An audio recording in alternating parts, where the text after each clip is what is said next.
con una herida de bala en la cabeza. Juana era una líder ambientalista, también era nieta del primer delegado del gobierno vasco en Colombia y vivía y trabajaba con las comunidades de la zona de una manera muy comprometida y viviendo y oponiéndose abiertamente a proyectos polémicos muy fuertes. A su vez, hay que destacar que en esa zona hay una alta presencia de grupos armados ilegales, paramilitares, y la presencia del Estado colombiano es muy débil. Ahora la familia está intentando con grandes dificultades y amenazas recuperar el cuerpo de Juana. Con ella, con Juana Perea, ya son 247 los líderes y lideresas sociales asesinados este año en Colombia. 64 de ellos eran defensores de la tierra. En el norte del país fue asesinada la activista colombo-española Juana María Perea Plata. Las autoridades hallaron su cuerpo con un impacto de bala en la playa de Nuquí, Chocó. La mujer era conocida en la región por su oposición a la construcción del puerto de Tribugá. El asesinato de la líder ambientalista Juana Perea fue confirmado por el alcalde de Nuquí, quien informó que la ciudadana presentó una herida de bala en la cabeza. Juana Perea se oponía a la construcción del puerto de Tribugá, un polémico proyecto cuya licencia no fue concedida a la sociedad interesada. Hay muchos sitios del mundo que han descubierto que la conservación de los espacios en su estado natural es un muy buen negocio. ¿Por qué? Porque esto no solamente es bonito, también es rentable. A través de una carta, meses atrás, el alcalde de Nuquí había pedido a la policía de Chocó que incrementara el pie de fuerza en Nuquí por la presencia de diferentes estructuras paramilitares. En el mismo sentido, a través de su cuenta de Twitter, Luis Cancuy, dirigente indígena canguamo, denunció el atentado del que fue víctima la lideresa wayú, Irama Móvil. Miembro de mi equipo de trabajo en el departamento de La Guajira acaba de sufrir un atentado. Su vehículo de seguridad fue baleado y hay 2 heridos. Ella salió ilesa. A su vez, el cantante y activista César López también denunció haber sido víctima de un atentado en el Cauca. Saliendo de Tacuello hace 3 horas luego de un sentido homenaje a Cristina Bautista salimos con la Guardia Indígena, una chiva y 2 camionetas. Pasando el punto de Tierreros nos hicieron varios disparos de fusil desde la montaña. Por el momento, las autoridades adelantan la investigación para saber quiénes son los responsables del asesinato de Juana Perea. Según la ONG británica Global Witness, Colombia ocupa el primer lugar de los países con más líderes ambientales asesinados en el informe presentado en el 2019, con la cifra de 64 muertes. Bueno, doctora Clara, ahí están los videos, a los invitados y a la doctora Gloria, pues ahí le dejamos eso en este intro del programa para que empecemos con el debate. Doctora Clara, tiene usted la palabra. Muchísimas gracias a Jorge Caicedo, a Santel Radio TV, a nuestro colega de Televisión Siglo XXI, Darío Salazar, y aunque hoy no está presente, pero siempre nos acompaña el colega Ismael de Canal Salud Televisión. Es una alianza que tiene la Escuela Política con estas importantes representantes de la televisión alternativa y que lleva nuestra escuela política a muchos lugares y a una audiencia mucho más amplia que la que puede participar en nuestras reuniones de Zoom. Entonces, nuevamente, muchas gracias a nuestra alianza de medios y a todos ustedes por sintonizar nuevamente la Escuela Política número 28. La número 28 está a cargo de Gloria Cuartas, una conocida lideresa defensora de los derechos humanos.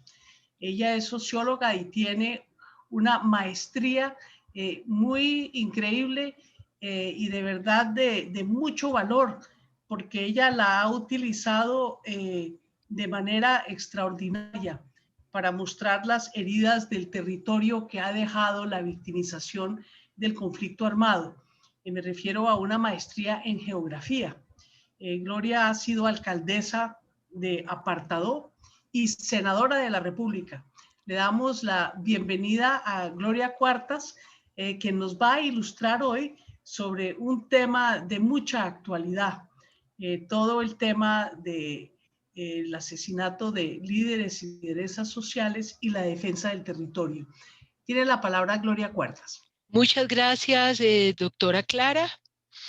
Y poder saludar especialmente a todas las personas que están haciendo posible que podamos difundir con mayor amplitud estas expresiones. En el listado con el que arrancamos, en López de Micay, otra de nuestras lideresas fue asesinada, Rocío Riasco, en el Consejo Comunitario de López de Micay. Esto muestra pues el escenario tan complejo. Voy a tratar de compartir una presentación para que podamos colectivamente, no sé si la están viendo ya, doctora Clara. ¿Se está viendo? Sí. Bueno, está ahí, perfecto. ya se ve la imagen, sí, señor. Muchas gracias. En esta primera imagen, yo quiero como poner en consideración como 2 datos que tenemos hoy: 236 personas asesinadas, reincorporadas. Nos están mostrando con los datos que acabamos de evidenciar de líderes y lideresas asesinados en el país. Quisiera en esta escuela dejar hoy planteado algunas reflexiones para que colectivamente pensemos que no basta hacer el listado de hombres y mujeres asesinados, sino preguntarnos dónde ocurrió, qué implicaciones geopolíticas han tenido estos lugares y si se pueden relacionar o no con los asesinatos. Esta semana, ayer, también evidenciamos el asesinato en Ocaña, Santander, de otro compañero muy conocido en el mundo del trabajo por la paz, Jorge Solórzano, porque Jorge levantó su voz en Ocaña advirtiendo la relación de mafias en varios espacios de la vida comunitaria, del manejo de la salud, y en varios de los videos Jorge dejó previsto y decía: si me matan, deben de saber que fue por estas razones. Por eso, esta tarde tenemos que meditar sobre este proceso. Aquí tengo previstas unas imágenes donde las personas desde el Urabá, por ejemplo, están haciendo un mapa de su lugar diciendo dónde han asesinado distintas personas, tanto la presencia en aquella época de helicópteros, pero la reflexión cuando decimos dónde están asesinando las personas nos tiene que ayudar como a pensar en este proceso. Parte de la esperanza que tuvimos con el acuerdo final de paz nos permite visionar una Colombia en paz, una Colombia de la sostenibilidad, basada en el respeto a la naturaleza, en el respeto a los derechos humanos, y por eso el acuerdo final colocaba pues su énfasis en la esperanza que los colombianos tenemos para la construcción de la paz. En esta reflexión, para que vamos a ir entrándonos dónde han asesinado los líderes en Colombia, tenemos que pensar que hay 2 categorías que yo quiero dejar en este compartir. ¿Cuándo ocurrió y dónde ocurrieron? El espacio como el tiempo son categorías esenciales que nos permiten entender esa preocupación que tenemos como colombianas y colombianos con los asesinatos. No es simplemente una torta o unas barras para decir en enero, febrero, marzo han ocurrido estos asesinatos.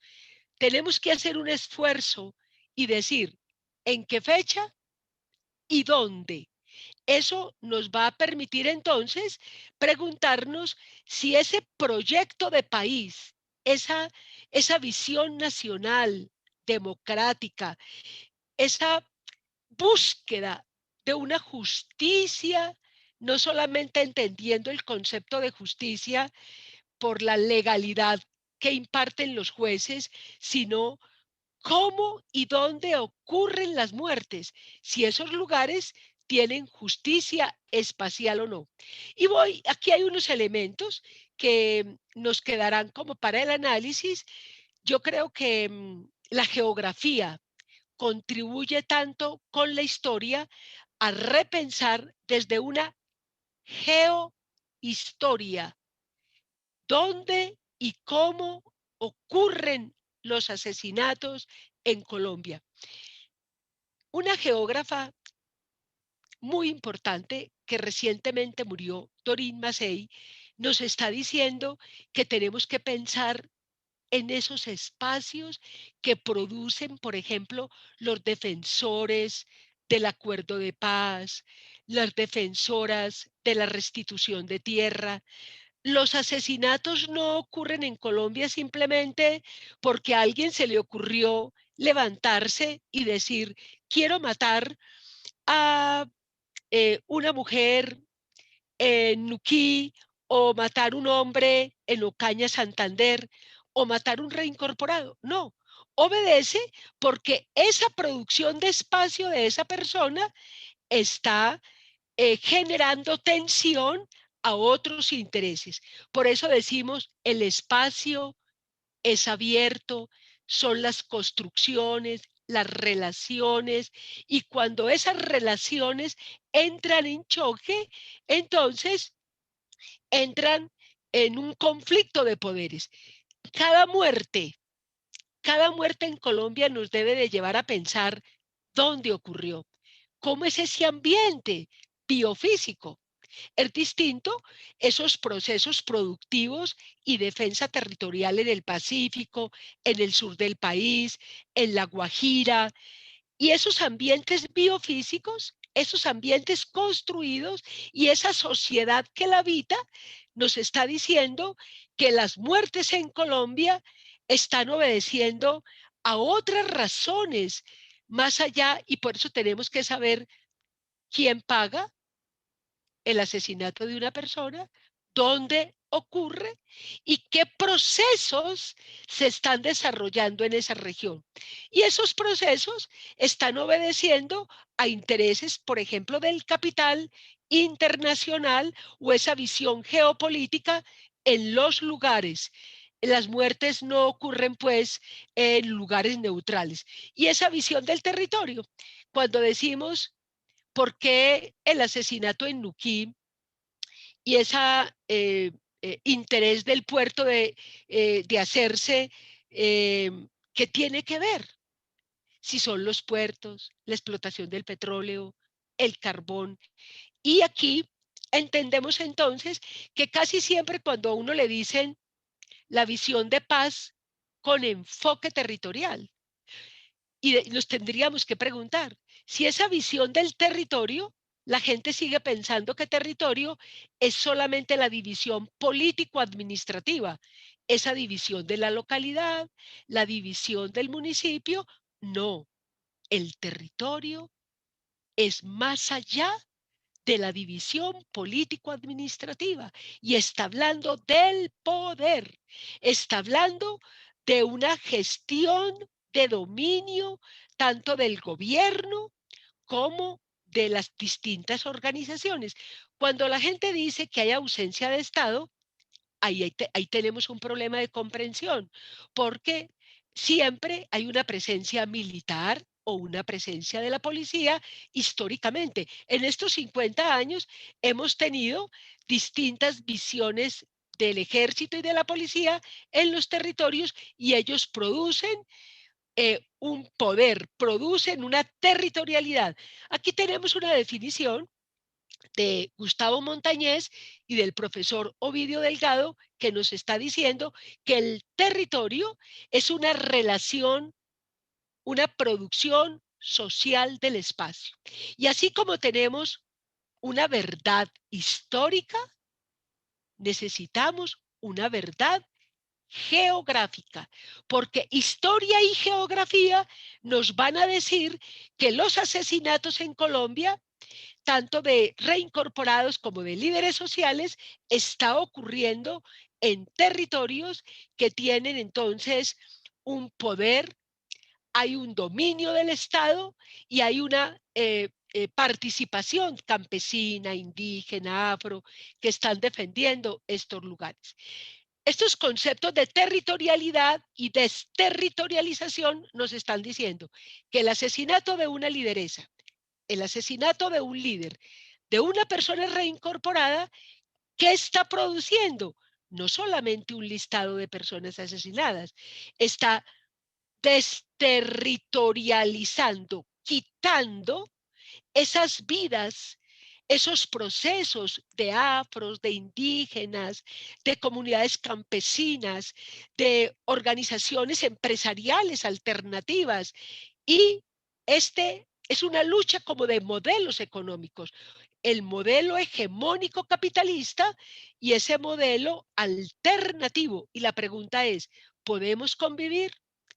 ¿O tenemos entonces que decir si ese concepto de territorio solamente es válido para quienes ejercen un poder hegemónico? Y por eso cuando te dicen que no existen territorios vedados en Colombia y te dicen el ejército puede entrar a cualquier parte, tendríamos que revisar que la Constitución de 1991 nos advirtió que las comunidades indígenas, afro, campesinas, que es un país unitario, pero que tenemos distintas territorialidades, distintos procesos en este país, y por eso el gobierno nacional está en el deber de respetar el ingreso a las comunidades. Vamos a ir entrando rápidamente entonces para que entendamos y juntos pensemos qué significan los asesinatos. Tenemos un concepto de territorio, unas prácticas económicas, una memoria y una herida territorial. Cada lugar en Colombia, en esta visión de América Latina, nos está diciendo que tenemos deber de memoria. Nuestras muertas y nuestros muertos, sus prácticas de vida, sus luchas, nos están diciendo que hay una tensión territorial, porque hay un territorio que se construye con un territorio que se quiere imponer distinto, y cada que degollan, violan, desaparecen, desplazan, va quedando en los ríos, en las montañas, va quedando una herida. Y esa herida no solamente ustedes lo pueden comprobar cuando hay un proceso de restitución de tierra, a la gente le pueden entregar 50 hectáreas, pero no le devuelven su derecho al territorio. A la Unión Patriótica le devolvieron su personería jurídica, pero no le devuelven su proceso territorial, sus relaciones, sus cooperativas, sus puestos de salud, su visión de poder alternativo.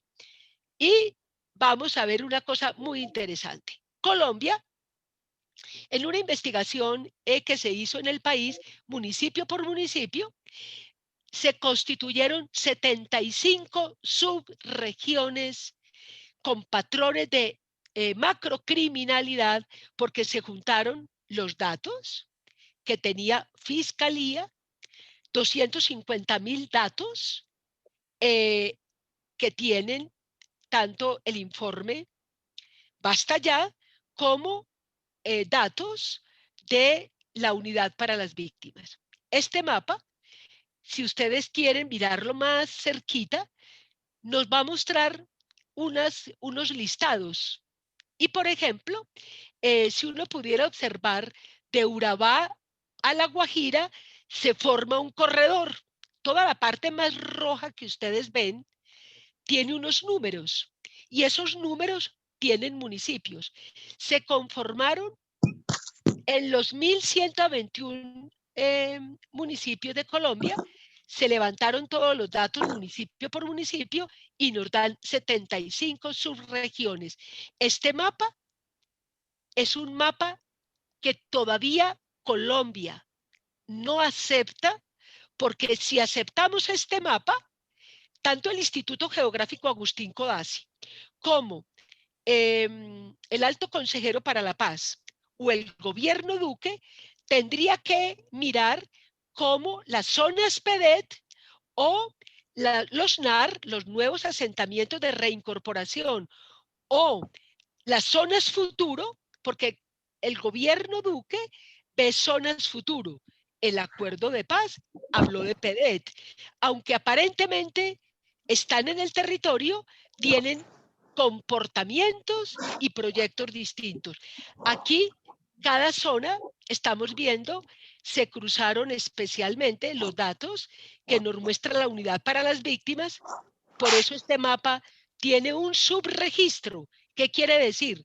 Que la información de las organizaciones no gubernamentales o la información emitida por distintos actores todavía da tanta dificultad como saber la magnitud del dolor. Vamos a mirar esta estadística en barras. Es distinto verlo en barras y verlo en el mapa.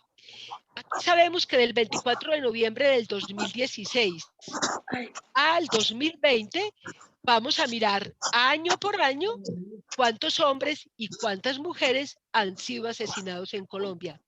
Miramos el 2016, tenemos 4 mujeres, 17 hombres. Entre el 17 y el 18, 26 mujeres, 181 hombres. En el 2018 tuvimos 41 hombres, 41 mujeres, 257 hombres, y vamos mirando en el 2019, 46 mujeres, 233 hombres, y en el 2020, 26 mujeres. Aquí nos faltaba incluir las 2 mujeres últimas, a Juana y a Rocío, para tener 28 mujeres y 222 hombres. Pero ¿por qué tengo estos mapas al lado? Yo quiero que observemos lo siguiente. La cintura de América Latina, que ustedes la pueden ver arriba, la cintura de América Latina, siempre el mapa de América Latina nos lo muestran como a la margen derecha de ustedes. O sea, un mapa que se comunica con Europa, pero no nos muestran el mapa que se articula con el Pacífico. Es el mapa que vemos abajo. Por eso, China y Japón son hoy lo que determina en la geopolítica la nueva visión económica que venimos trayendo desde 1991, cuando hablamos en Colombia de Urabá como la mejor esquina de América, o el plan, el puente terrestre internacional, que es uno de los mapas que vemos aquí, donde estamos viendo, por ejemplo, donde matan a nuestra compañera y se está planteando el puerto de Tribugá. Y más arribita está el puerto de Nuquí, pero arriba está el puerto de Turbo. ¿Qué quiere decir esto? Que especialmente aquí está prevista la carretera panamericana, que continuará y unirá, porque esto es un puente terrestre internacional.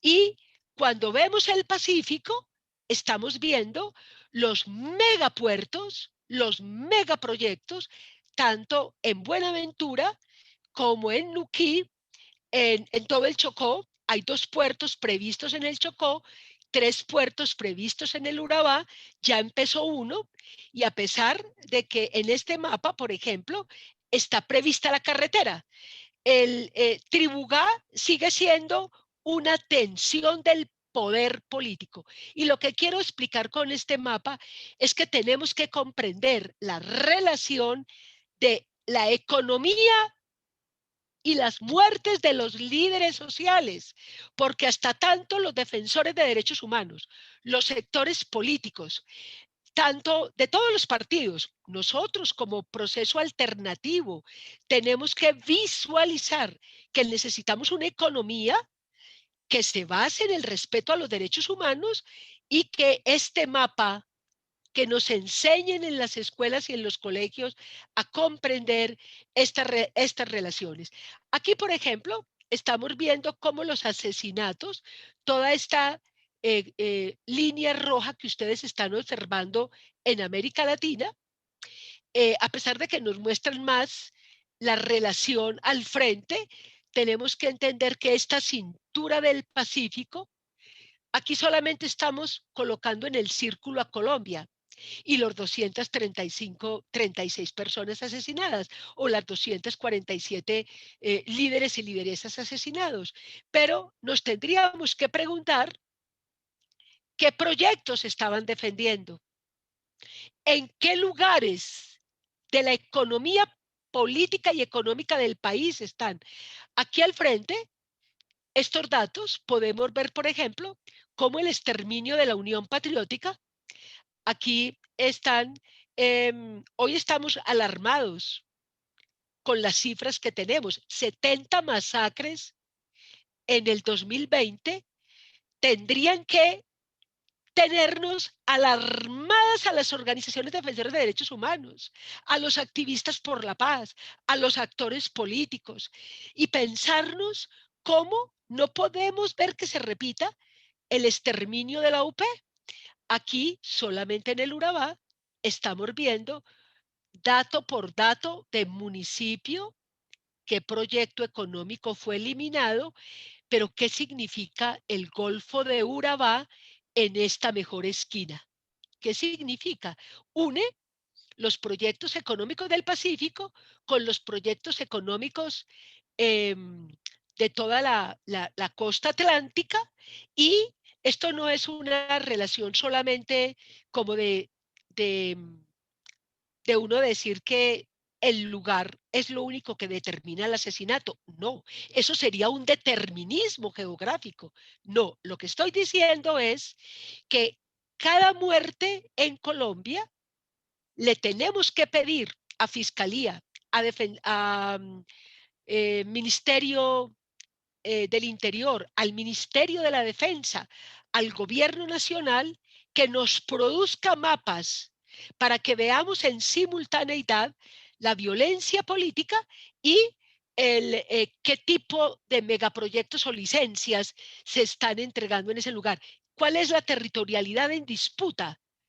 Nos duelen mucho los nombres de las personas, pero necesitamos mirar hacia abajo y mirar hacia arriba para entender la magnitud de la tragedia en Colombia. Aquí al frente estamos viendo 11 variables: violación, desaparición,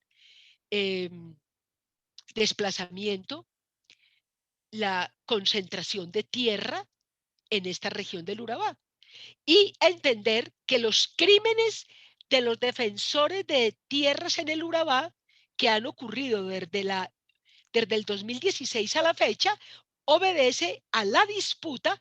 No es un problema de polarización en Colombia, que unos digamos paz y otros no paz. No, no es un problema de polarización.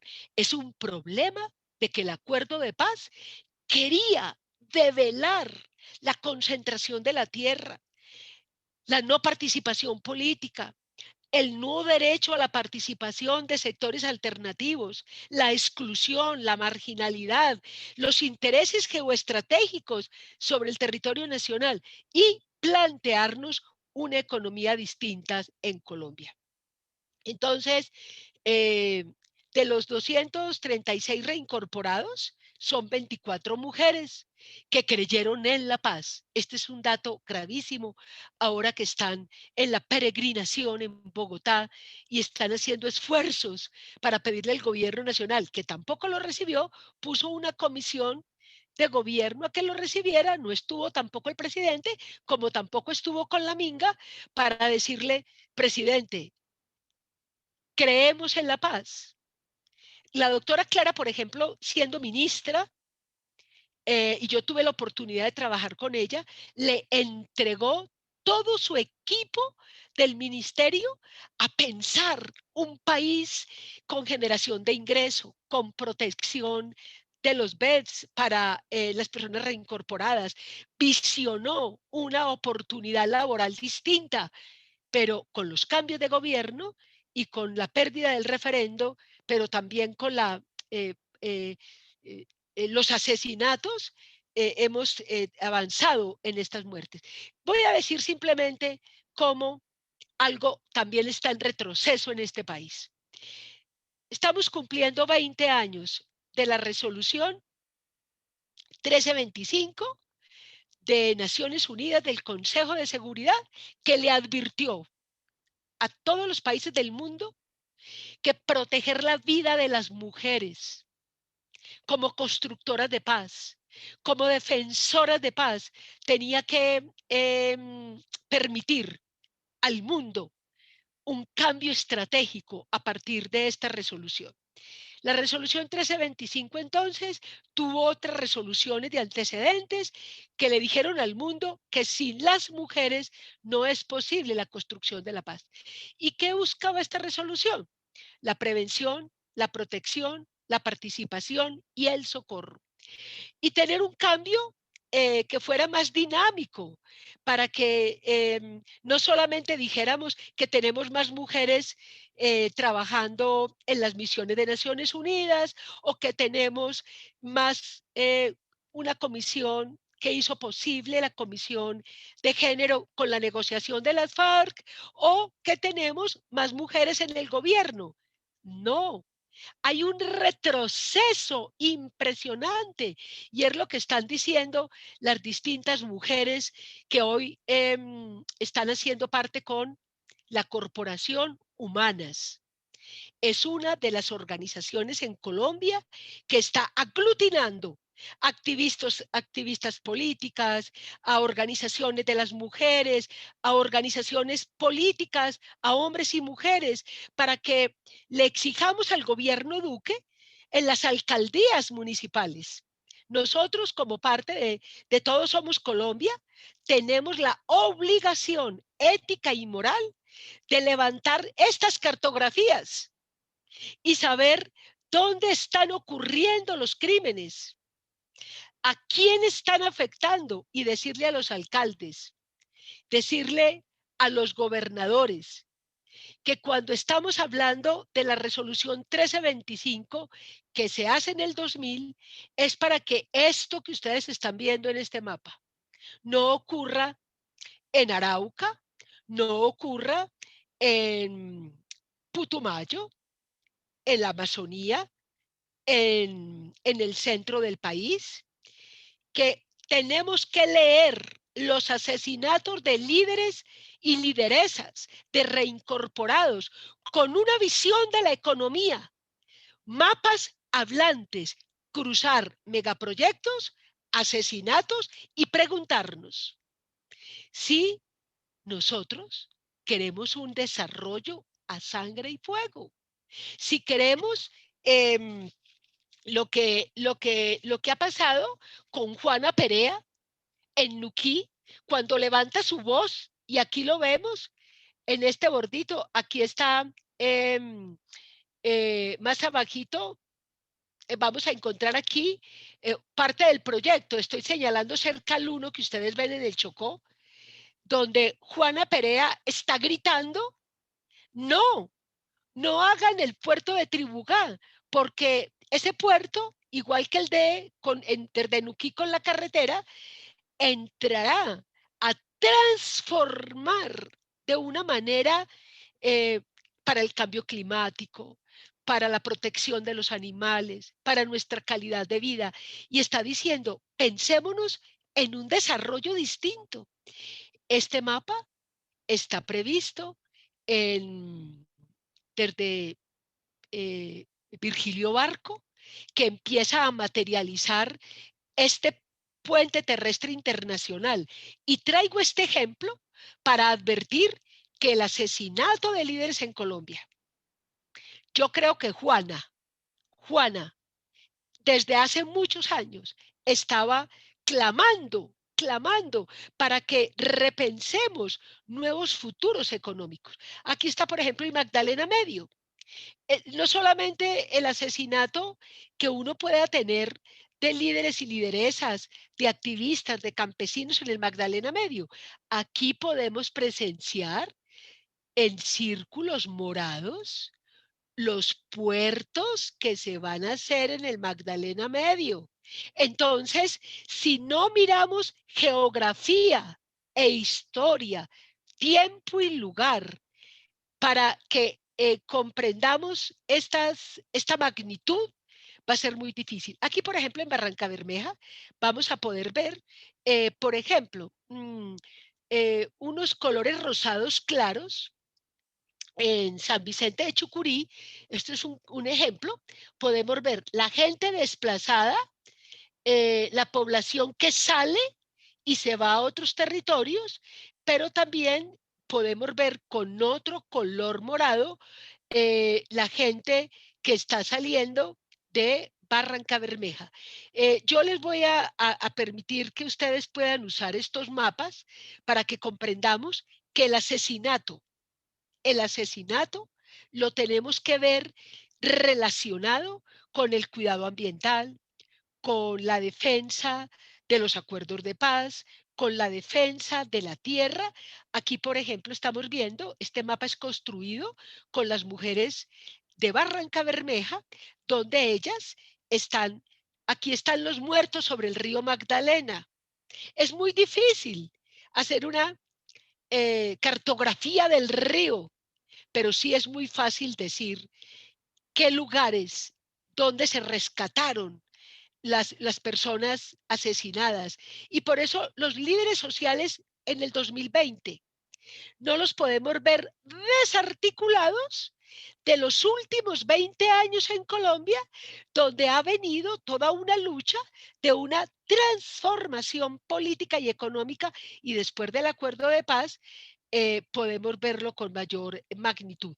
Aquí, por ejemplo, en el sur del país, vemos un mapa que nos está mostrando un patrón como de intensidad del conflicto, pero vamos a verlo un poquito más ilustrado. Entonces, los muertos en el sur del país, cuando estamos viendo en el Cauca, el asesinato permanente de líderes indígenas en el Cauca o afros en el Cauca, y estaríamos preguntándonos cuál es la nueva reconfiguración que se está dando de personas, de grupos en la zona.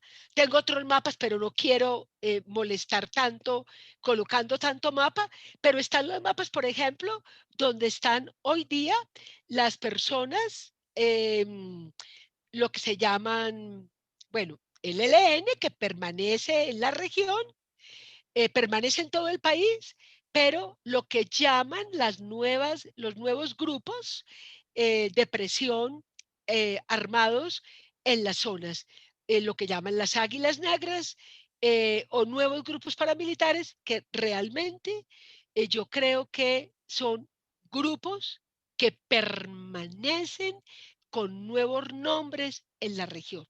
Y yo quería como para que hablemos y ustedes también compartan desde las regiones su visión, los asesinatos de compañeras y compañeros desde las regiones. Quería dejar sentada como una propuesta de la herida territorial y la cicatriz territorial, que nos dan cuenta de las huellas, las marcas, de las acciones intencionales de violencia, los feminicidios. Rita Segato nos está diciendo que la manera tan cruel como se está asesinando, por ejemplo, hace 15 días en Bogotá, en el barrio donde queda el centro de exposiciones en Bogotá,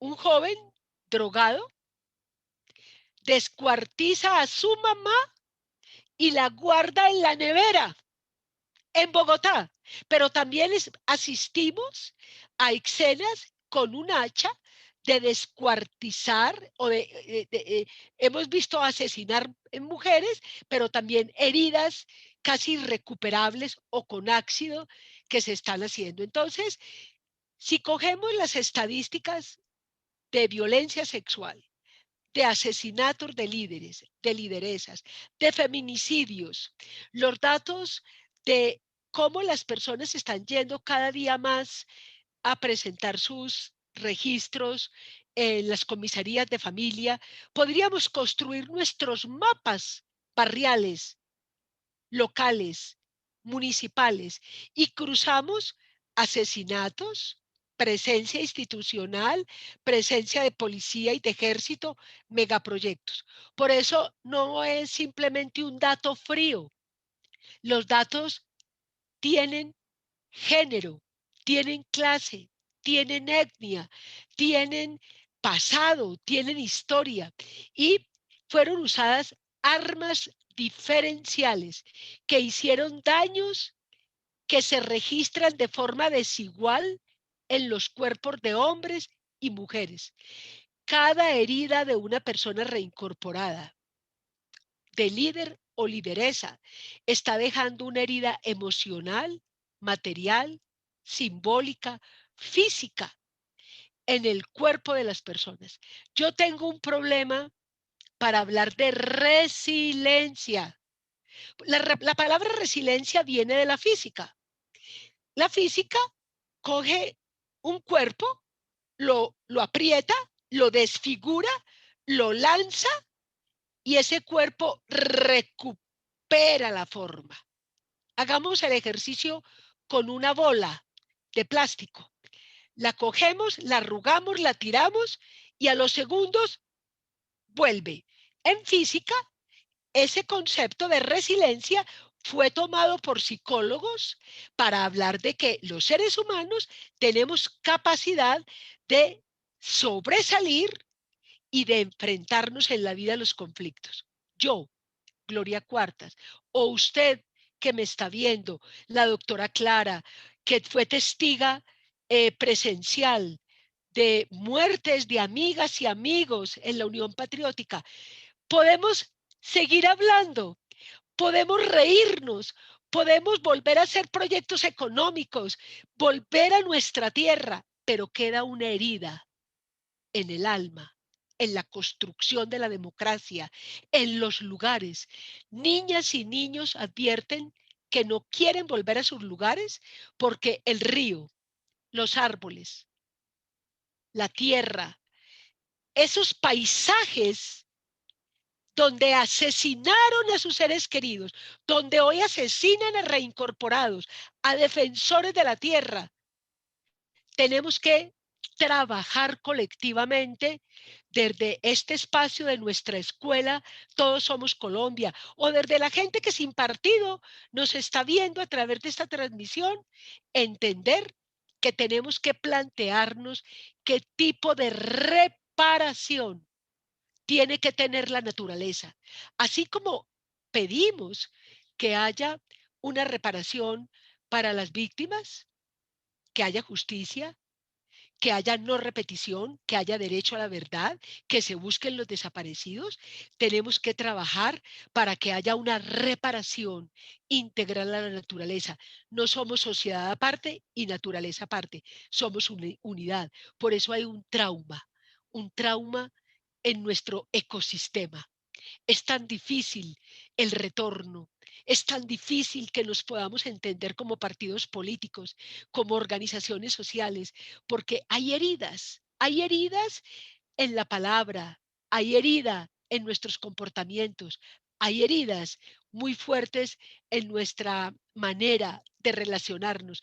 Entre las mujeres tenemos una herida porque hemos visto a nuestras hijas e hijos asesinados, desaparecidos, violados. Hemos visto a nuestros compañeros sindicalistas asesinados. Ese proyecto de país ha dejado una huella que quedó inconclusa, quedó una cicatriz. Y por eso tenemos que atrevernos, como hoy lo están haciendo colectivos, por ejemplo, de parques nacionales, pidiendo ser reconocidos como eh, eh, la naturaleza que ha sido herida como víctima. Hay tantos colectivos de organizaciones sociales que están diciendo los asesinatos de los reincorporados no puede ser una cifra más, o la cifra de nuestros amigos defensores de derechos humanos de líderes y lideresas no es una cifra más en este proceso. Entonces, con esto, yo quiero terminar mi presentación y poder dejar abierto este escenario para que podamos conversar. Entonces, doctora Clara, voy a quitar ya esta presentación y por favor, tiene usted la palabra. Muchísimas gracias a Gloria Cuartas por esa presentación que al lado de la ciencia del análisis experto nos lo llena de significado emocional y psicológico, que me parece es una manera integral que muy pocas personas utilizan para analizar las heridas que ha dejado la violencia en nuestro país. Me parece una perspectiva no solamente original, sino necesaria, la de mirar espacialmente esas heridas, porque sí, es cierto, vemos las estadísticas crecer del número de asesinatos, pero la causa se nos esconde detrás de los números. Pero si lo ubicamos en el territorio y vemos que la lideresa estaba luchando en contra del megaproyecto, trátese de un puerto o de una minería en un páramo, cuando uno ve que hay intereses económicos muy grandes o que por ahí hay una ruta del narcotráfico, etcétera, etcétera, entonces va uno entendiendo de mejor manera las dinámicas de la violencia en nuestro país. Y creo que le serviría muchísimo a los gobiernos si tuviese el gobierno actual la voluntad política para enfrentar y prevenir los asesinatos que se están ocurriendo a lo largo y ancho del país. Es impresionante. Voy a darles un solo ejemplo. En Francia, hace 15 días, un profesor que había mostrado las caricaturas ofensivas de Mahoma en su clase de derecho a la expresión, fue asesinado, pero de una manera brutal. Le cercenaron la cabeza un joven de 18 años fundamentalista, castigándole el atrevimiento de mostrar esas caricaturas. Y la reacción de muchos profesores fue decir, no los vamos a dejar y vamos a colgar en las escuelas las caricaturas de Mahoma. Unos dirán que es irreflexivo, pero a lo que quiero ir no es a la acción de los maestros, sino a la acción del gobierno. En prevención militarizó muchísimas escuelas en Francia y me parece que en Colombia eso no está sucediendo. Se sabe por qué motivo están matando a los líderes, pero de alguna manera no hay la prevención colectiva ni individual para evitar que se sigan sucediendo, pero de una manera progresiva. El cuadro que mostró Gloria muestra un ascenso en el número de asesinatos año por año. Es un verdadero genocidio social y creo que esta escuela tiene que servir para alertar a sus miembros y a través de ellos a sus comunidades sobre cómo debemos actuar. Y me parece que el consejo del mapa que está dando Gloria Cuartas es muy importante. El mapa conceptual. ¿Qué hay en el territorio? ¿Cuáles son las amenazas objetivas y subjetivas? ¿Cuál es la economía? ¿Quiénes habitan el territorio? ¿Dónde está el cuartel? ¿Dónde se reúnen los que venden droga? ¿Dónde? Entonces la gente con un mapa de esos, el solo mapa concientiza para la autoprotección. Gloria, muchas gracias. Muy valiosa esa presentación y muy innovadora. De verdad, muchas gracias por abrirnos el campo de la geografía de la violencia para que podamos de mejor manera afrontar esta gran tragedia que se cierne sobre Colombia. Le pasamos ahora la palabra a Jorge Caicedo de Santel Radio y Televisión, quien, como de costumbre, liderará las intervenciones de nuestros asociados de la prensa alternativa, y le voy a pedir a Jorge que hoy él dirija el debate, porque desafortunadamente a las 7:30 voy a tener que retirarme. Entonces, tiene la palabra Jorge Santel, y muchísimas gracias, Gloria, y muchísimas gracias a todos los participantes por estar presentes. Yo aquí me quedo lo más posible. Gracias, doctora. Bueno, doctora Clara, muchas gracias. Y para mí es un placer de reemplazarla a usted en una labor tan importante como esta de la Escuela Política. Muchas gracias a la doctora Gloria y a los invitados. Pues yo tengo un análisis que he sacado de la exposición de usted, doctora Gloria, y le voy a hacer una pregunta en general cuando termine el breve análisis que tengo. Después le damos la palabra a Darío Salazar de Siglo XXI, de Publicaciones Siglo XXI, para que él también haga su intervención. Entonces voy a empezar. Yo veo su análisis con una situación innovadora. Nunca lo había pensado de esa manera, y por eso le agradecemos mucho, y esta escuela política nos enseña a ver las cosas de otra forma. Interponiendo mapas. Entonces, si colocamos un mapa de la policía y los cuarteles del ejército, si colocamos ese mapa y lo cruzamos con el de asesinatos, los mapas de asesinatos, y a ese mapa le colocamos otro mapa de los proyectos donde están ubicados, los megaproyectos y los proyectos, y lo cruzamos con los territorios, entonces vamos a abrir los ojos, vamos a entender qué está pasando. Y entonces, hasta ahora eso se ha utilizado, según le entendía a usted, doctora Gloria, para hacer desarrollo a sangre y fuego. Y ahí viene la pregunta. ¿Qué otra manera hay para hacer desarrollo? Porque es obvio, doctora Gloria, que se necesita el desarrollo. Se necesita que hayan puertos para que podamos exportar la mercancía por el Pacífico, sabiendo que Japón y China están de este lado, y Colombia pues tiene dos costas, y por ese lado podríamos ir al Pacífico. ¿Qué otra manera hay de hacer desarrollo? ¿Cuál es la manera que se podría proponer para hacer desarrollo? Porque se necesita en estos casos. Entonces esa sería mi pregunta, muy sencilla. Yo no quiero extenderme un poco más, porque con esas 4 frases de los mapas yo creo que quedamos como en éxtasis, ¿no? Entendimos de qué se trata todo este proceso. Muchas gracias, doctora Gloria. Y Darío Salazar, tiene usted la palabra. Gracias, Jorge. Buenas noches. Buenas noches, Darío. Diga, Darío. Doctora Clara,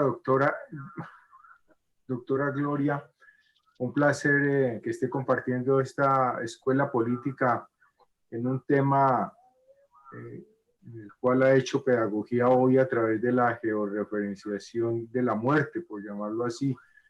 Doloroso este episodio de la historia colombiana, que también es la historia de la humanidad.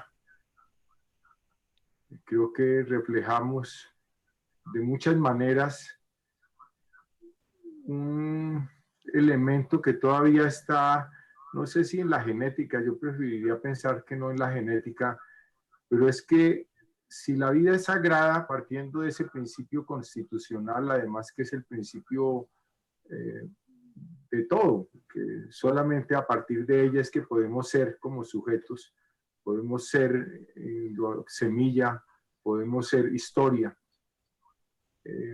Realmente nos invita a trabajar cada día en educarnos más, que a pesar de que las diferencias sean muy grandes, los intereses económicos sean supremamente importantes y pesados, la vida de un indígena o la vida de un luchador, de un líder social, de una mujer, de un niño, de cualquier sujeto que sea, por cualquier razón, pues indudablemente debemos respetarla. Y creo que esa es en parte lo que nos advierte esta cartografía, es que donde hay intereses económicos, pues tenemos que andarnos con mucho cuidado. y sobre todo pues pensar que quienes participan en esos intereses económicos siempre ocultos también, porque nunca se sabe, casi nunca sabemos quiénes son los autores intelectuales, aunque se supone que están allá atrás, y siempre pues nos quedamos también en muchos casos sin saber realmente quién fue o qué motivaciones tuvo para apretar el gatillo o llevar a cabo el acto impune contra la vida. Yo realmente quedo también como en un, más bien en una circunstancia un poco triste de ver cómo todavía nos recorremos el territorio y como la doctora Clara ha dicho, por un puerto, por una mina, por una explotación, etcétera. ¿Cuántas vidas hemos perdido? Y valiosas vidas a propósito. Y no solamente la vida de personas comunes y corrientes, que por ser comunes y corrientes no dejan de ser en su singularidad grandísimas y magnánimas, como también la vida de cualquier persona que haya aportado ideas o hecho parte de argumentos en la sociedad. De ello, pues, lo que me lleva es a la pregunta fundamental, doctora Gloria, desde esa geografía, pues de esa psicología más bien que podemos encontrar en los sujetos que están detrás de prestarse para acciones como estas, porque realmente si ustedes han podido ahondar un poco más en esa sociología o en esa psicología de los sujetos, porque siempre nos quedamos con la imagen de quién ha sido el asesinado, que los tenemos ahí cargados en la historia y todavía sin aclarar, como el caso de Álvaro Gómez, que precisamente hoy todavía, o hoy incluso se lo disputan, se disputan varios quién fue el que hizo ese magnicidio. Pero pues yo no quiero entrar a profundizar allí, sino más bien que la doctora Gloria, que le ha tocado vivir en escenarios tan duros, tan críticos, con personas también en esas contradicciones, nos ayude un poco a entender también desde esa psicología o desde esa sociología que puede haber para motivar a alguien para que por un recurso, o por un dinero o por unos pesos simplemente tenga que eliminar a otra persona o otro sujeto o más, incluso pues indudablemente y respetando un valor tan básico como la vida. Entonces, pues yo dejaría esa pregunta ahí, adicionándole a esto, doctora Gloria, que a veces también dentro de esa circunstancia de lo humano, como usted llama, y como nos lo ha mostrado, que a veces no son los intereses, sino también son otras motivaciones de lo humano, los celos, la envidia, los egos, tan fuertemente apegados a esta cultura machista que también nos ha mostrado los feminicidios que tenemos, pero que indudablemente detrás de ellos no hay de pronto una motivación de tipo económico, sino más bien una motivación de tipo psicológico, o casi que podríamos decir una circunstancia psiquiátrica, lo que nos llevaría también a invitar seguramente a ayudarnos a analizar esto a psicólogos y psiquiatras en términos de una sociedad que nos muestra análisis y georreferenciaciones como las que tenemos hoy. Le agradecería que nos abonara algo desde su perspectiva y desde su historia, saludándola muy especialmente en esta tarde por compartir ese detallado análisis y estudio. Gracias. Muchas gracias. Entonces voy a hacer una Darío, pequeña reflexión. muy amable por tu intervención. Bueno, vamos con la doctora Clara, si todavía está ahí, antes de que se retire, para que empecemos a repartir la palabra. Doctora Clara, algún tema sobre esto que acabamos de proponer, si usted quiere conversar alguna cosa sobre este tema. Muchas gracias, doctora Clara. No, muchísimas gracias. Yo creo que sería muy interesante que los demás asistentes a la escuela se inscribieran para el uso de la palabra. Sí, señora. Pueden hacerlo a través del chat o alzando la mano. ¿Quién quiere hacer uso de la palabra? Pueden, Durley. ¿Pide la palabra quién más?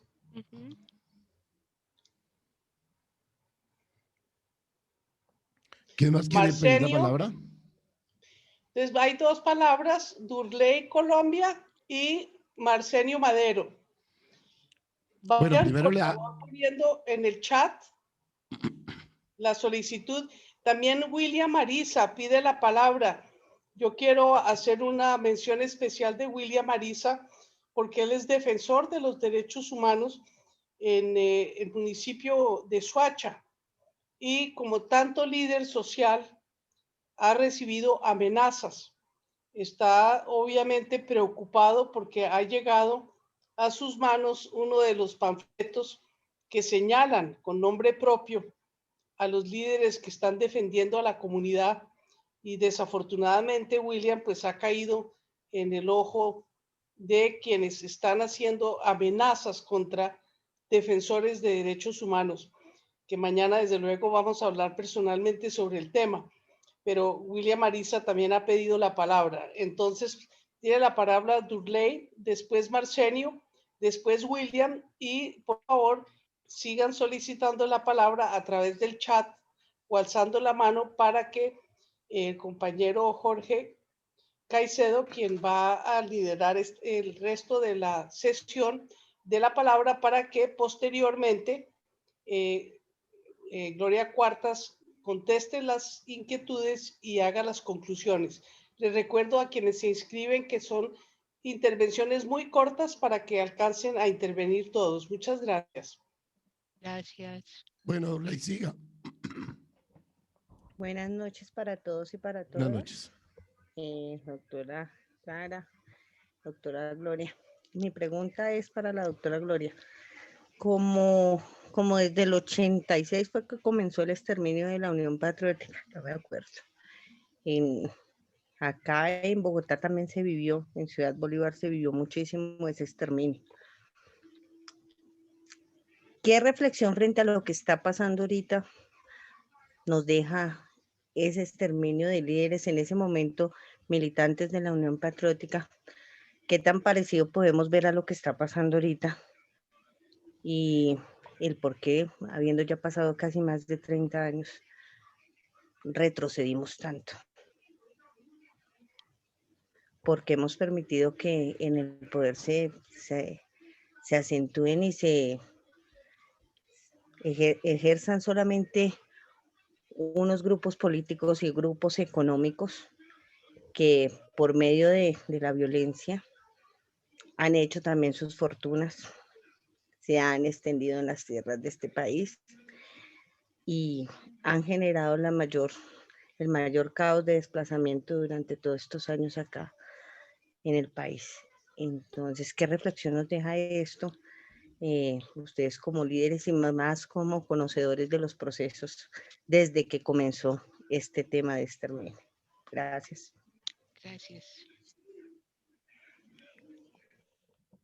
Sigue Marcenio. Marcenio. Sí, aló, buenas noches. Buenas noches. Hoy me corre una alegría al compartir con la doctora Gloria, que es como mi amor platónico político, ¿sí? La mujer que me hizo sufrir y también luchar. Entonces hoy me alegro por toda esta sapiencia que tiene. Entonces con la doctora Clara comprendo el trabajo que se está haciendo y el valor de todos quienes nos agrupamos alrededor de ella, de esto que tenemos para compartir, porque con nosotros el mundo será mejor.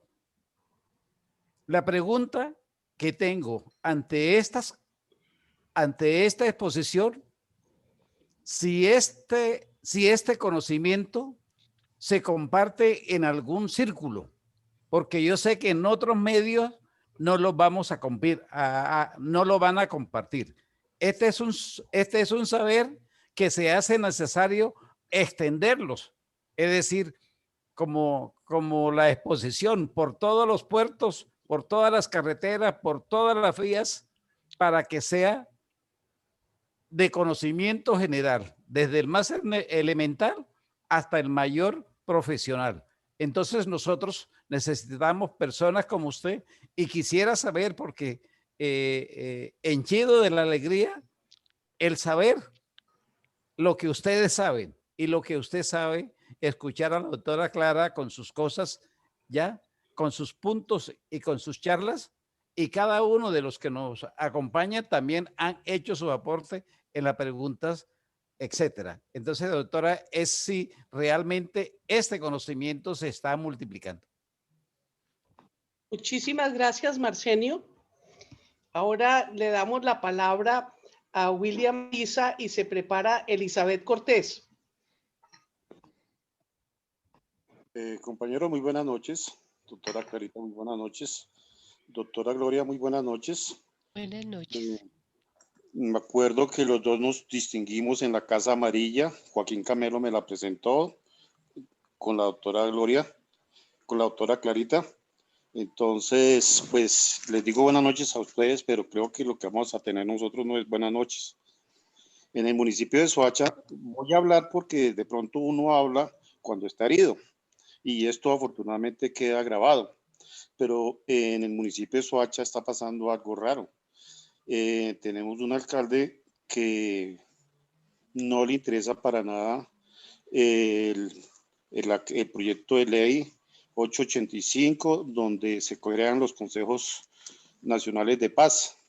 Tenemos un alcalde donde la población civil no le interesa para nada, no le interesa para nada los PEDET, pero viene el caso, lo que usted dijo, doctora Gloria, si nosotros cogemos como intelectuales, cogemos y las amenazas que están ocurriendo en este momento, las ubicamos en el territorio, podemos salir mucho más rápido y podemos saber quién es el que está amenazando. ¿Por qué yo digo esto? Porque es que aquí en este bello municipio, pegado a Bogotá, en el transcurso del año, estamos hoy a 4 de noviembre, nos han llegado 4 panfletos firmados por las famosas águilas negras, que yo digo que ya no son águilas negras, sino tienen otro color. Entonces, la belleza del señor alcalde, él dice automáticamente, porque él es un investigador, a los 10 minutos dice que los mismos líderes sociales están amenazando. Entonces, una persona en su posición como alcalde no es un juez para que esté determinando qué es lo que está pasando. Entonces, si él como alcalde, como máxima autoridad, dice que esas amenazas las folclóricamente son de recocha, ninguna autoridad va a pararle bolas. Nosotros tenemos en el transcurso del año 4 urgencias manifiestas ante la personería. Imagínense, 4 urgencias manifiestas en el transcurso de un año donde se le dice a la personería que es que toca tener cuidado porque va a pasar esto y esto y esto. Y aquí entonces no tenemos quien nos esté ayudando. La Unidad Nacional de Protección también hace lo mismo. Porque para que la Unidad Nacional de Protección le brinde a un líder social aquí en Soacha una protección, eso tiene que pasar 1, 2 o 3 años para que se acuerden y de pronto sepan en dónde queda Soacha. Entonces nosotros automáticamente, a raíz de todo lo que está pasando, ¿qué tenemos que hacer? Sencillamente recoger los chiritos, los trapitos, cerrar el chuzo y nos vamos. Porque pues eso es un... así no le están realizando las amenazas. Esto es un martirio, esto es algo psicológicamente que lo perjudica y no lo va a dejar salir a la calle. Imagínense un líder social en Soacha con 1 o 2 policías, pues lo van a matar más rápido. Y si no hay una política pública de paz, y si el señor presidente, el presidente que tenemos encargado, el doctor Duque, no le mete un compromiso con una política pública para hacer cumplir el acuerdo de La Habana, esto se nos sale de las manos y va a pasar lo que pasó con la Unión Patriótica, va a pasar lo que pasó con los líderes del M-19 y va a pasar lo que estaba pasando con los del Partido de la Rosa, sino que ya nos tocó a nosotros. Nosotros, yo no soy de izquierda, yo no soy de derecha, yo soy un habitante, un líder que anda a pie, común y corriente, de acción comunal. Yo he sido concejal de este bello y hermoso municipio, pero vemos que a nadie le interesa la parte social. Los líderes sociales defensores de los derechos humanos en Soacha nos están arrinconando. Y este no es el primer llamado. Hace un mes más o menos tuvimos también donde habían consejeros y concejales del municipio amenazados y nadie ha hecho nada. Entonces, que quede esto grabado, que lo que está pasando en este momento se debe a que el señor alcalde municipal, Juan Carlos Saldarriaga, no quiere tener una política pública de paz y no le quiere colocar el pecho a todo esto. Entonces, compañeros, ustedes que pasen buena noche. Muchas gracias, doctora Clarita, doctora Gloria, y estamos pendientes. Más tarde, mañana hablamos. Compañeros, gracias. William, toda nuestra solidaridad, estoy segura que interpreto a todos los asistentes a esta escuela política de la solidaridad que le debemos a todos los líderes sociales y a personas que como tú ponen el pecho todos los días por defender las mejores causas de la comunidad.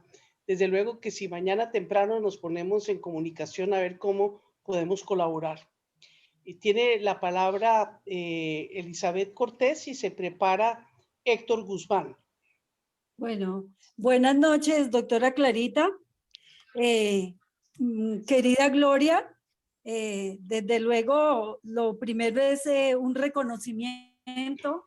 Qué linda presentación, qué linda conferencia, qué forma de presentación tan cálida que nos permite ver pues esa geografía también de ataque a los derechos humanos, sus digamos causas, que es el mapa en general de la violencia y que como tal pues constituye por norma general atentados a los derechos humanos, a los seres sintientes, por supuesto a la naturaleza y otras violencias como las de género que has aludido en esa intervención. Pasa por supuesto por incluso genocidios de partidos políticos y ataques sistemáticos, de todas maneras, a cualquier expresión social de protesta, a los estudiantes y a las mujeres, pero apelando también a esa forma tan bonita que has transmitido, diría yo, tenemos que recordar aquí un concepto de fondo que mujeres tan importantes como Laura Rita Segato nos ha enseñado a las mujeres. Es que detrás de toda esta violencia está el concepto patriarcal de la dueñidad. Es que yo soy dueño de la mujer y como tal, si soy dueño, pues ese objeto, yo no dejo de ser una persona para ser un objeto, pero también quiero ser dueño de las tierras de otros, de los animales, de la naturaleza, de todo. Es decir, subyace en el fondo de la violencia el más fuerte de los conceptos patriarcales que enlazan todas las violencias. Concepto de dueñidad. Mi pregunta entonces, Gloria, es, claro, nos ha dejado profundas heridas, pero debe haber salidas, pero debemos de encontrar bálsamo para el alma también. Y social, ¿cómo salir? ¿Cómo encontrar? ¿Es la verdad una parte del bálsamo? ¿Qué otros mecanismos? ¿Y cómo los enlazamos en una gran confluencia de voluntades hacia las construcciones de unas sociedades donde prime más el ser que el tener y donde todos los seres humanos seamos tratados con el mismo, en el mismo plano como sujetos de derechos? Era esa mi solicitud, mi intervención, mi ampliación hacia la salida, para no quedarnos solo en el dolor. Muchísimas gracias, Elizabeth, por esa actitud de sacarnos también del dolor que lo puede paralizar a uno, lo mismo que el miedo. Y me parece que ese concepto de la dominación de la cultura patriarcal que le aplica a hombres y mujeres por igual, porque es un fenómeno cultural, que tenemos que analizar tiene que ser parte de esa cartografía de explicación que nos ha traído hoy con tanta brillantez Gloria Cuartas. Tiene la palabra Héctor Guzmán y le cuento a mi colega Jorge Caicedo que ahora sí no voy a estar porque a las 7:30 tengo que abandonarlos. Bueno, Tiene gracias. la palabra Héctor. A ver, don Héctor, siga usted. Gracias, doctora Clara. Muy amable, doctora Gloria Cuartas. Buenas noches, me place saludarla también. Buenas noches. Magnífica conferencia. Yo quiero intervenir dos cosas muy puntuales y cortas. Me llamó mucho la atención esa especie de mapamundi que nos presentó, donde ubica precisamente la parte del Chocó con la zona del Urabá, y planteaba cómo se daba, cómo esos intereses están relacionados precisamente con la apertura del mercado hacia el Pacífico. De hecho, nosotros tenemos, o Colombia hace parte de ese acuerdo, no sé con qué otros países, de la apertura del Pacífico. Obviamente, entonces, no sé si de pronto no lo escuché, pero me parece, doctora Gloria, de que allí habría que introducir un elemento que aparentemente esté oculto. Ese interés, digamos, de esas tierras, sobre todo esas tierras, ricas tierras que hay en esa región,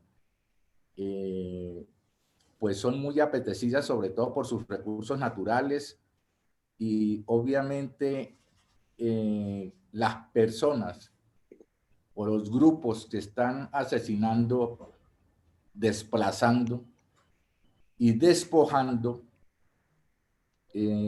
tienen un elemento a veces que lo he venido escuchando ya varias veces, que está sucediendo no solamente ahí, sino en Colombia, sino que esas personas, una vez despojan, legalizan para ellos esas tierras, por decirlo así, pero con un propósito hasta perverso, que una vez se legalizan, a través de esos grupos, terminan vendiéndole eso a las multinacionales internacionales que vienen precisamente a ejecutar esos proyectos, como el que están pensando del puerto de Centrifuga. Entonces, creo que eso habría como resaltarlo un poco, porque eso no se da solamente allí. Los llanos orientales tienen eso. Si uno quisiera también decirlo, que las tales bases norteamericanas que tenemos acá prácticamente es una forma de meternos un territorio extraño con la compra de esos terrenos o de esas tierras aquí en nuestro país. Es una forma casi que de invadir, de desnacionalizarnos a nosotros en nuestro país.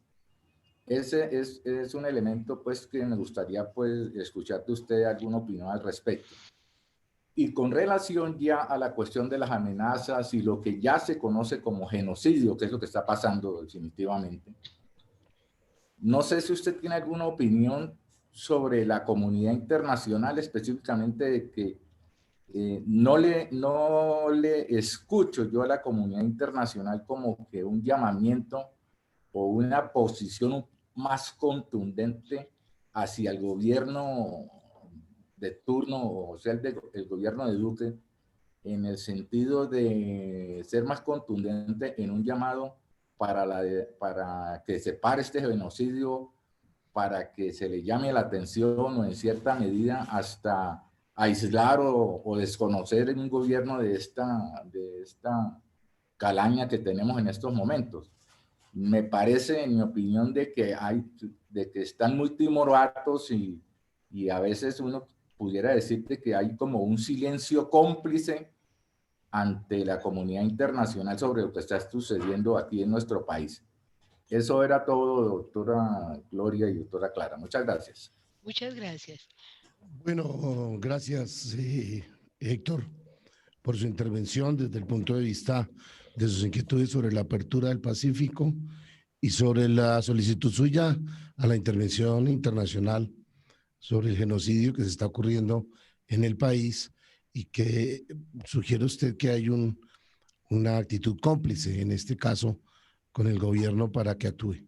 Le damos la palabra a la doctora Gloria, de acuerdo a estas intervenciones que han tenido Marcelino, William, doña Elizabeth, Héctor y los periodistas, para que hagamos las conclusiones finales y entendamos un poco ya la posición de doña Gloria sobre este tema. Entonces, doña Gloria, siga usted y déjenos volver a verla para seguir aprendiendo más de lo que usted nos está enseñando el día de hoy.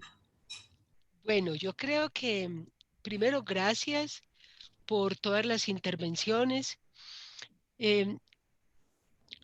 Voy a empezar como de atrás para adelante para que así la memoria sí. me pueda ayudar también. Entonces, pero déjenme decirles dos cosas. Este proceso, como ya Elizabeth lo planteaba,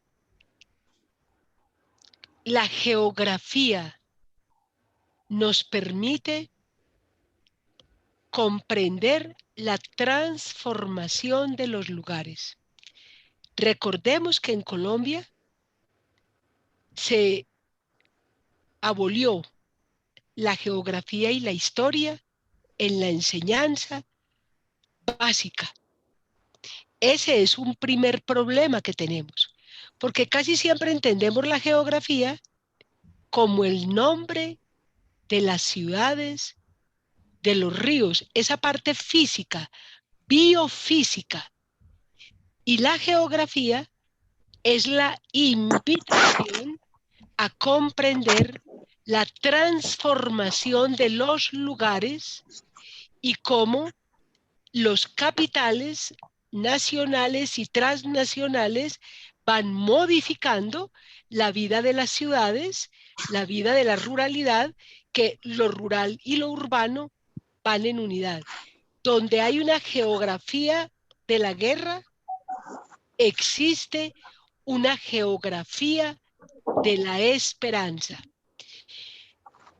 Hoy hice énfasis en la geografía del dolor, en la geografía del destierro, porque creo que tenemos que asumir la conciencia de nuestros ojos físicos, pero también desde nuestra mirada espiritual, en todas las diversidades, comprender que Colombia está transformándose permanentemente y que es necesario entonces descubrir la geografía de la esperanza. Yo quisiera que más que cartografía, la cartografía son los puntos que yo ubico en un mapa mental o en el mapa de mi barrio o en el mapa oficial. Pero también puedo construir mapas diversos y la cartografía es la herramienta. La geografía es el análisis que hacemos en unidad con las juntas de acción comunal, con las comunidades de trabajo, cuando vamos en el Transmilenio, cuando pasamos por un lugar y decimos, yo no me había dado cuenta que esto cambió. Entonces, ahora sí, empiezo entonces por el final. Creo que hoy estamos puestos en una urgencia de analizar una geografía que nos permita comprender esa búsqueda de lo que significa el poder de la transformación de los lugares y asumir que existe la posibilidad de que trabajemos mapas que nos permitan dimensionar el derecho al desarrollo, y ese derecho al desarrollo nos tiene que hacernos la pregunta a nosotros como ciudadanos, si hoy es posible en la diversidad que tenemos en el país, en esta Colombia del 2020, tenemos que pensar distinto después del acuerdo de paz, porque el acuerdo de paz nos habló de 6 acuerdos básicos para transformarnos como país, para cambiar la concentración de la tierra, la concentración del poder político, del poder económico, de las fumigaciones y pensar en una transformación de los cultivos de uso ilícito, en negociaciones con las comunidades, en tener derecho a pensarnos como país distinto y que necesitamos una agenda con un plan construido con las comunidades y con las organizaciones y recoger las agendas que ya hemos construido. Yo personalmente, y creo que ustedes que están en esta sala y la gente que nos está siguiendo, sabe a través del Facebook que hemos hecho planes de vida, agendas de las mujeres, agendas estudiantiles, agendas de un proyecto económico alternativo, pero que hemos estado dispersos. Hemos tenido, como dice Harvey, un geógrafo, dice, tenemos una militancia particularista. Los de salud trabajan por los cambios de salud. Los de educación trabajan por los cambios de educación. Los obreros y los sindicatos sacan cada fin de año su reivindicación salarial. Las mujeres tenemos otra agenda.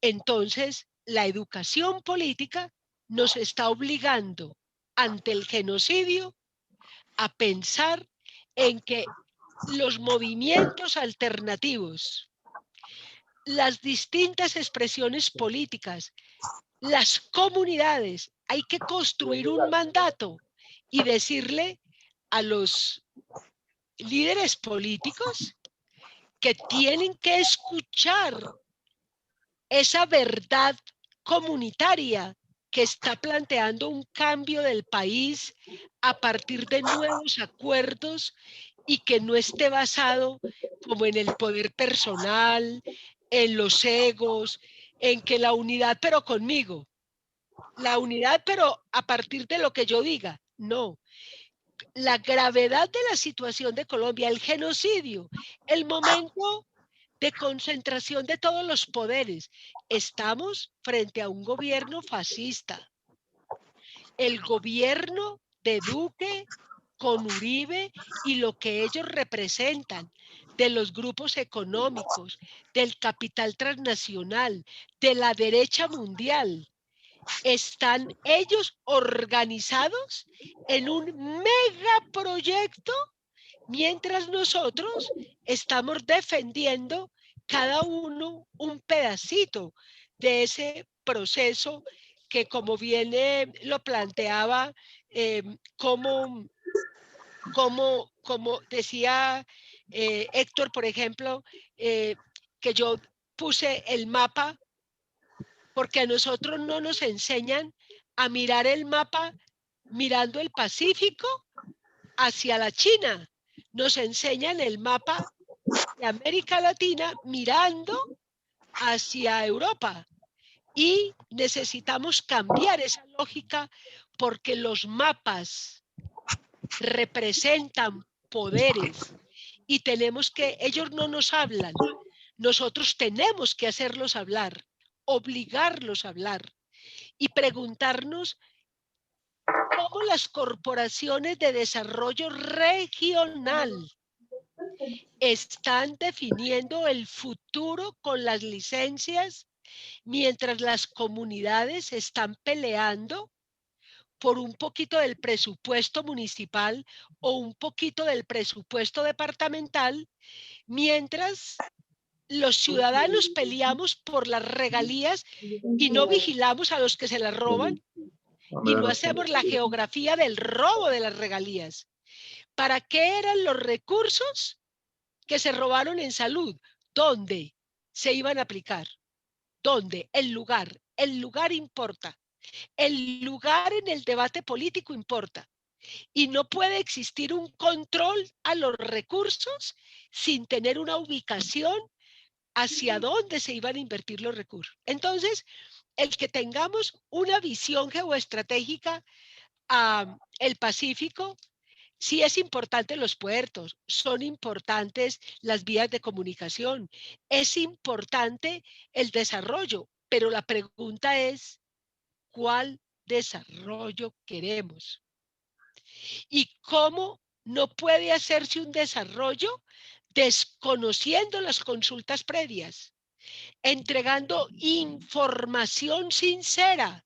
Porque se le entrega una información a los poderes políticos, una información a los medios de comunicación y luego invitan a los ancianos, a las mujeres, a los campesinos, a los indígenas como sujetos de derechos, los invitan sin información, les dan un sancocho o un tamal o les ponen a pelear las organizaciones comunitarias. A unos les entregan un contrato y a otros de la comunidad los dejan sin contrato, y cómo las empresas multinacionales están llegando a las comunidades y revientan los liderazgos, porque hay necesidad de empleo, hay necesidad del trabajo, pero tenemos que colocar en una balanza qué es el derecho al trabajo y qué es el fracking. ¿Qué es el derecho al trabajo y qué es la desocupación territorial? Entonces, tenemos que discutir qué es el desarrollo que queremos, con qué consecuencias queremos ese desarrollo y vigilar, educarnos para vigilar a las corporaciones de desarrollo regional. Ese es el real poder detrás del alcalde y del gobernador.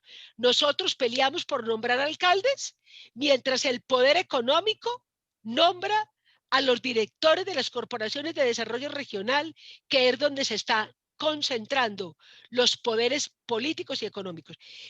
La pregunta por el derecho a una geografía como bálsamo, claro que sí. Y yo pediría que en otra oportunidad juntos construyamos una charla para que juntos registremos dónde se están haciendo proyectos alternativos económicos, en el cuidado ambiental, en la producción sana y limpia, que no está usando orgánicos, cómo se está haciendo procesos de restitución de tierra, pero al lado están los palmeros que fumigan y ese proyecto alternativo se está muriendo. Tenemos que tener una educación política ambiental. La nueva economía global está basada en los residuos sólidos. ¿Qué estamos desechando? ¿Cuál es ese mercado global de los residuos? Mientras estamos despreciando a los recicladores en nuestros barrios, en nuestras localidades. No tenemos la cultura de la economía del residuo, pero hay un grupo selecto que tiene el control del plástico, tiene el control del aluminio, del hierro, del cartón, están explotando a los recicladores y ellos están enviando sus productos al exterior. La contaminación ambiental está en contra de todos los procesos. Este proyecto de llevar el conocimiento como parte de la educación política, hace 15 días, con la maestría en geografía de la UPTC, como universidad pública, de la cual yo me gradué, hicimos un mes de conferencias sobre geografía para mostrar el papel de la geografía en la educación popular. ¿Para qué sirve que las juntas de acción comunal, el movimiento de jóvenes, el grupo activista de derechos humanos, construyamos análisis geográfico para construir herramientas de defensa a los derechos y hacer litigio estratégico, litigio local, defendiendo y conociendo las fortalezas que tenemos y los conflictos que tenemos. En este país tenemos que entender la tensión territorial. Y la tensión territorial significa que un modelo se impone sobre otro, y lo que quiero significar es que Colombia tiene que transformar la manera de ordenar sus territorios. Recuerden que el acuerdo de paz habló del catastro multipropósito y del catastro alternativo. En Colombia no le ponemos cuidado al catastro. Creemos que el catastro es para expertos. Tenemos que saber quién controla el catastro. Y les quiero advertir, el Instituto Geográfico Agustín Codazzi está siendo manejado por una persona cercana al uribismo o del uribismo, y quieren privatizar las imágenes satelitales, la información de todos los estudios sobre calidad del suelo, clima, toda la información que produce el Instituto Geográfico Agustín Codazzi. No podemos emprender proyectos económicos productivos sin entender la calidad del suelo que tenemos, cómo la guerra transformó el uso del suelo. Queremos sembrar plátano, pero ya los lugares, por los bombardeos, por las fumigaciones, por la guerra, cambiaron los lugares, cambió la calidad del suelo. Por eso es que no sabemos que no pelechan nuestros productos y decimos que es que la gente es perezosa, que los costeños se robaron la plata, que los paisas. No, es porque no tenemos estudios previos sobre calidad del suelo, sobre calidad del aire, y tenemos que exigirle al Instituto Geográfico Agustín Codazzi que haga información para las comunidades, que nosotros podamos pedirle a los centros de investigación de las universidades que acompañen al movimiento social y popular en la construcción de las lecturas territoriales, como lo está haciendo Uruguay, por ejemplo, con la geografía al servicio del movimiento popular. Poder plantear cómo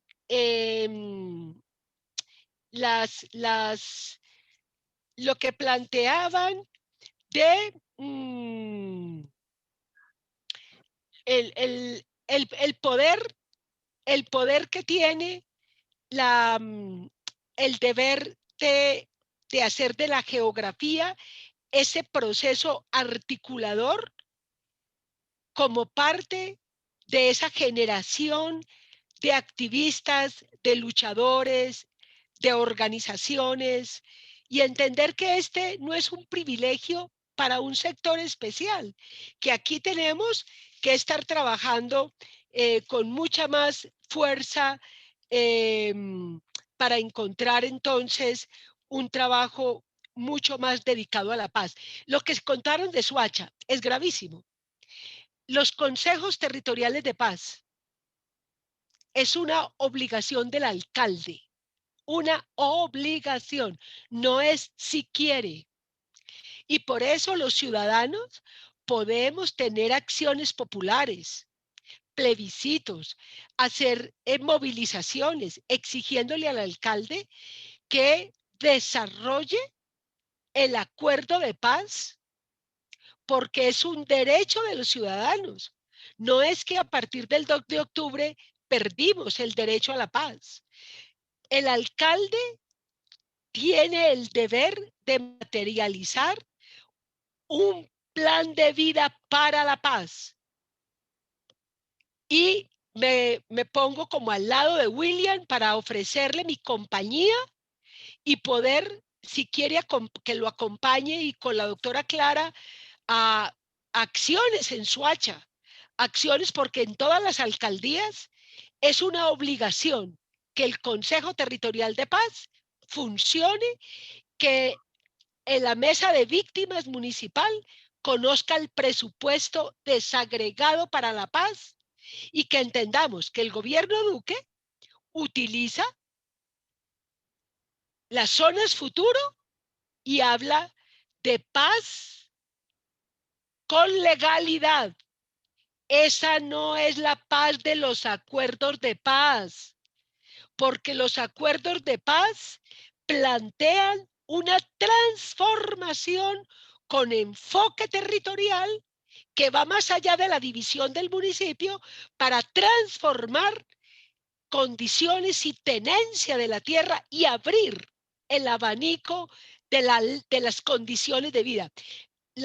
El conflicto que tenemos en el país es que el gobierno Duque está defendiendo los intereses de clase que después del acuerdo de paz se ven amenazados. La concentración de la tierra, la riqueza de los megaproyectos a partir de la guerra son concentraciones del poder de unas familias paisas o familias de la costa que se han adueñado del poder económico territorial regional y no quieren entender que es necesario las 3 R's que habla otra mujer que se llama Nancy Fraser: reconocer, representar y redistribuir.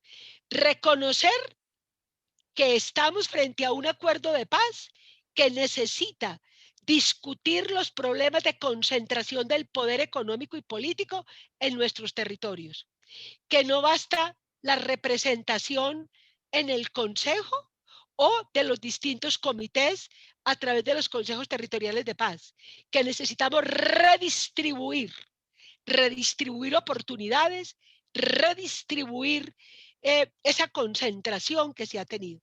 Y la primera intervención, yo quiero decirles que este camino de estar haciendo parte de distintos procesos, movimientos, tenemos que tener esperanza. Yo soy una mujer que he visto, como ustedes también, el desangre de este país, pero también puedo dar testimonio que en Bogotá, en Cali, en Buenaventura, en el Urabá, en muchas partes que estamos aquí representadas en este espacio que nos están viendo, hay comunidades alternativas haciendo esfuerzos, luchando, trabajando. Les quiero contar que la comunidad de paz de San José de Apartadó es una de esas experiencias, pero también les quiero contar. Ellos producen cacao, tienen un proyecto alternativo en la serranía de Avive, vieron asesinar a sus padres, a sus abuelos, a sus tías de la Unión Patriótica. Y los jóvenes se juntaron, cultivan la tierra, protegen el agua, enseñan a leer y a escribir a partir del relato de sus líderes, de lo que eran, cómo eran, qué defendían, qué luchaban. Han cuidado por 25 años tierras de la serranía de Avive. Han comprado tierra de sectores que fueron desocupados en la guerra, porque no existen territorios vacíos. Y quiero concluir con esto.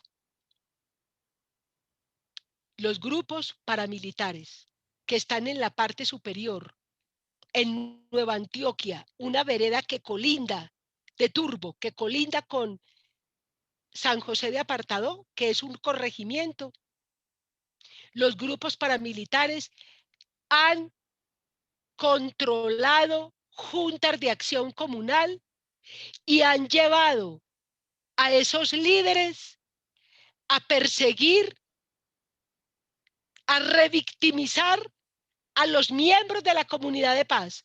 Por eso es que tenemos que tener los ojos abiertos, el corazón abierto y entender que hay una geografía que se está transformando y que tenemos que tener capacidad de juntarnos. No es una capacidad solo de quien estudia geografía o historia, no. Es el sentido común de construir para no estar solos, para que a través de esta escuela podamos tener alertas tempranas, acompañarnos, ayudarnos a proteger mutuamente. Y termino diciendo, Colombia ha tenido hombres y mujeres que nunca nos arrodillamos a la guerra, que hemos envejecido y nuestras caras cambiaron y nuestro cuerpo ha cambiado con ética, con la mirada limpia, con las manos limpias, que no pertenecemos a las élites corruptas de este país. Por eso estamos en la obligación moral de buscar unidad, de superar las diferencias, de pensar en un gran frente amplio para que Colombia encuentre esa geografía de la esperanza, de una esperanza política, una esperanza económica y una esperanza que no sea solamente contar nuestros muertos, sino compartir el cuidado ambiental, compartir relaciones internacionales de hermandad y de justicia. Quiero decirle a la persona que preguntó por las relaciones internacionales, hoy la cooperación internacional en Colombia está muy cuidadosa, muy sigilosa, porque Duque los amenaza con sacarlos del país, como ocurre con la Comisión de Verificación creada en el marco de los acuerdos de paz. Por eso los informes de Kroc, del Instituto Kroc, o los informes de la ONU, tenemos que leerlos también con cuidado, porque ellos son sigilosos ante el poder. Y nos toca a nosotros los ciudadanos, las ciudadanas, los defensores de derechos humanos, los activistas, juntar experiencias, ideas y trabajar juntos en lo local, en la vereda, al pie del río. Y ante la muerte, ante el asesinato de lideresas, de líderes, de reincorporados, esto no es natural. Esto es un genocidio. Y Duque, el ministro de la Defensa, la ministra del Interior, tienen responsabilidad política, porque ellos argumentan que son disidencias y que son las águilas de colores que están llegando a amenazar. Están en la obligación, con toda la información satelital que tienen de la CIA hoy en Colombia. Nosotros estamos monitoreados, ustedes y yo. Existen mapas de la CIA que saben dónde están los distintos grupos. Y la política antidroga de los Estados Unidos es una política en contra del pueblo colombiano, porque prolifera la producción de coca y los carteles mexicanos y el consumo con apoyo de fuerzas militares en Colombia para que entre nosotros nos matemos, mientras ellos reorganizan estratégicamente los usos del suelo en el mercado global de la economía. La legalización de la hoja de coca o de la marihuana. Abrir el debate para que la política antidroga no sea el cuello de botella. Y las elecciones en los Estados Unidos tienen que ver con la geografía de la guerra o con la geografía de la esperanza. Porque hoy Colombia, con 7 bases militares, con la tropa de los Estados Unidos, asesorando, entre comillas, golpe blando de Estado, pero aquí no es contra el Estado, aquí es un golpe desde el Estado a las organizaciones sociales y al movimiento alternativo. El Congreso de la República, por un lado dicen que el uribismo perdió poder, pero mientras tanto las élites liberales y conservadoras y de Cambio Radical con Germán Vargas Lleras apoyan las estrategias del poder hegemónico del uribismo, mientras el sector de izquierda se revienta denunciando y defendiendo. Entonces, estamos frente a una realidad económica que prefiere el desarrollo a sangre y fuego, y por eso las elecciones de los Estados Unidos nos ponen frente a la situación con Venezuela, a Cuba, Nicaragua, como mar interno, y hay un reordenamiento del capital. Estados Unidos y China están disputándose modelos hegemónicos a gran escala, y tenemos que entender que como sociedad civil tenemos que informarnos, despertar y no juntar creencias religiosas con el poder de la muerte. Tenemos que construir nuestra geografía de la resistencia a partir de la unidad y entender que el tránsito que estamos viviendo no es cualquier cosa. Hoy mostré la geografía de la guerra, pero en otra oportunidad podemos construir la geografía de la esperanza, del movimiento social y popular, de la minga que está en movimiento en este país. Muchas gracias y yo espero haber sido útil. Tenemos un grupo de geografía donde estamos estudiando permanentemente para entregarle información a comunidades y que las comunidades vayan a reuniones con decisión informada. No se puede ir a reuniones a que le entreguen a uno un refrigerio, firmar una lista, mientras un grupo de poder decide qué es la participación en este país. Y a la persona, a Marcelino, ¿cierto? A Marcenio,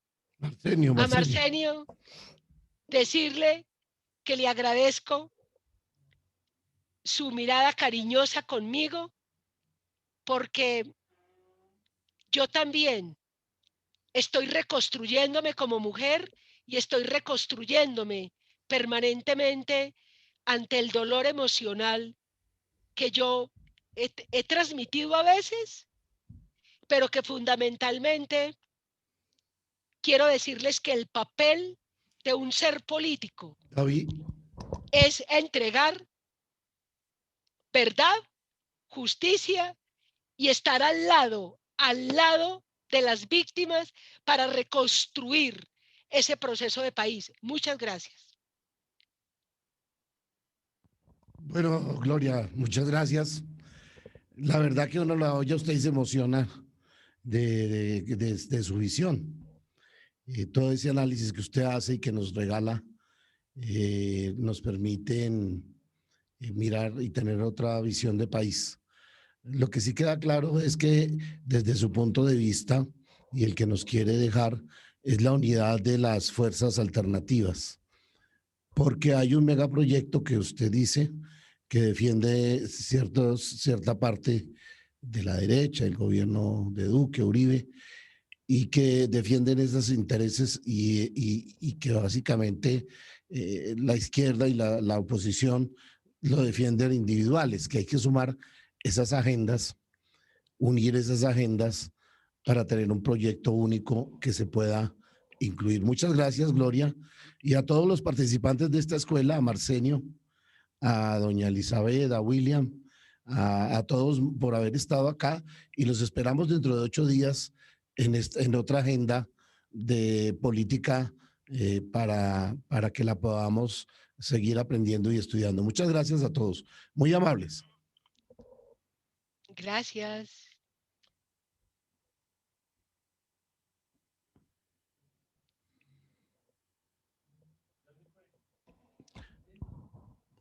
Bueno, Darío. ¿Ya cerraron, cierto?